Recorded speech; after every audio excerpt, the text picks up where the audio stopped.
শুভ সকাল সবাইকে। সবাইকে আমার ইউটিউব চ্যানেল শ্যামল ফ্যামিলি ব্লগ থেকে অনেক অনেক শুভেচ্ছা জানাচ্ছি। দেখতে পাচ্ছেন আজকে পৌষ সংক্রান্তি বা মকর সংক্রান্তি বলে থাকি। আজকে হচ্ছে পৌষ মাসের শেষ দিন। তো আজকে দেখেন সবার বাড়িতেই কিন্তু আজকে পৌষকে সংক্রান্তি যে পিঠা দেওয়া হয় সেটা কিন্তু এই যে দেখেন পূজাও করা হয়েছে। এখানে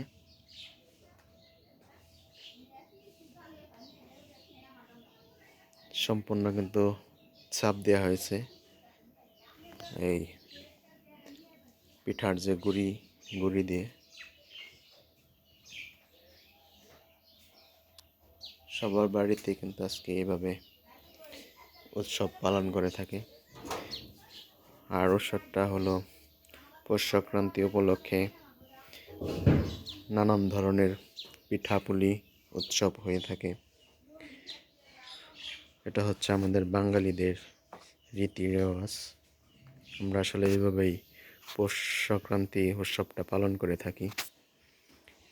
এই দেখেন সারা বাড়িতে কিন্তু এরকম চাপ রয়েছে। এটা হচ্ছে শুভ লক্ষণ ছাপটা।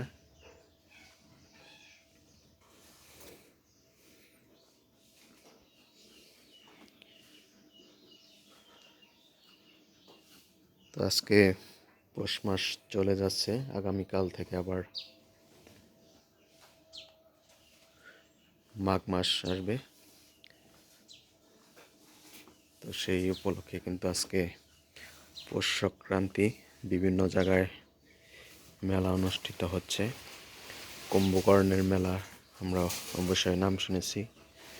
তো আরও বিভিন্ন রকম মেলা রয়েছে আজকে আসলে পৌষ সংক্রান্তি উপলক্ষে। এই পূজাটা আসলে খুব ভোরবেলায় করা হয়, সূর্য ওঠার আগেই।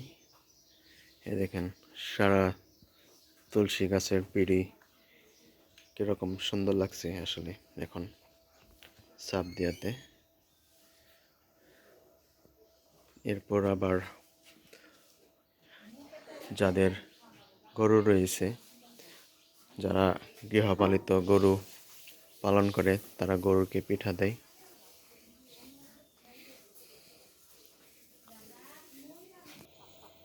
এই যে দেখেন এটা হচ্ছে গরু পালার গোয়াল। তো গোয়ালেও কিন্তু এরকম চাপ দেওয়া হয়েছে, চাপ দিয়ে পুজো করা হয়েছে। তো গরুর শরীরেও কিন্তু রয়েছে ছাপ। এই দেখেন সব জায়গায় কিন্তু আজকে এরকম ছাপ দেওয়া হয়, পিঠা দেওয়া হয় পৌষ সংক্রান্তিকে।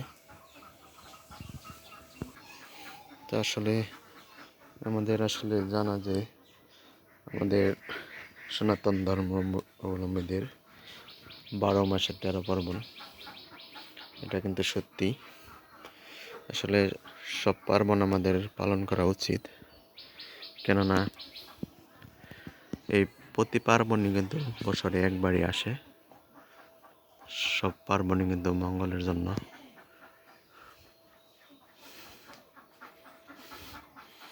তো আজকের ভিডিওটা কেমন লাগলো আপনাদের কাছে জানাবেন সবাই।